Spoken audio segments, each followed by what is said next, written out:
up, Ka-Chefy? For today's video, it's another day, another vlog, another pagod, another catering live.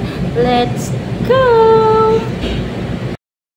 Ayan, kulit-kulitan, mamaya pagod-paguran. So, ito na ang katotohanan. Mag-i-start na tayo magbuhat, mga Ka-Chefy love. Let's go! So, ito na Ka-Chefy love. Pupunta na tayo sa venue. Medyo nakakapagod ang araw na to. Kaya kailangan natin ng todong lakas, Ka-Chefy love. Isit, pansit, Ka-Chefy love. Touchdown na sa venue. Iakit na natin ang mga gamit for the goals. At ito na, second floor pala ito, Ka-Chefy. Nakakapagod, buhat-buhat dito. Labas ng gamit, akit ng gamit.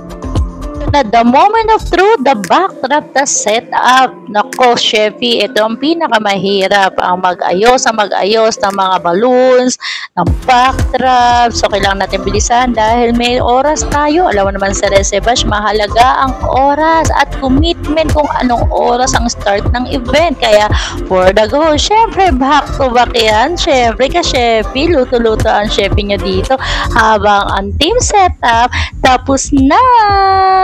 For the goals, ito nga po pala ang aming dining setup pang VIP, yayamanin para sa mga VIP ng ating bingo. So ito na, tapos na kami.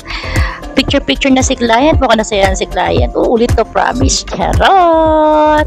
Ito po ang aming pa-charger plate, ang namumulaklak na mga centerpiece, at itong aking niluto. Hindi ko na na-picturean lahat, Ka-Chefy, dahil pagod na. At ito, okay guys, uwi na lang.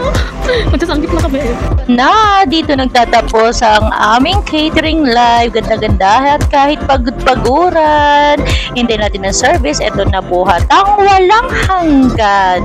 Ang makikisig kong mga waiter ngayon, taga-buhat na sila. Ganyan talaga sa larangan ng catering live. Buhat-buhat, pati babae maskulada.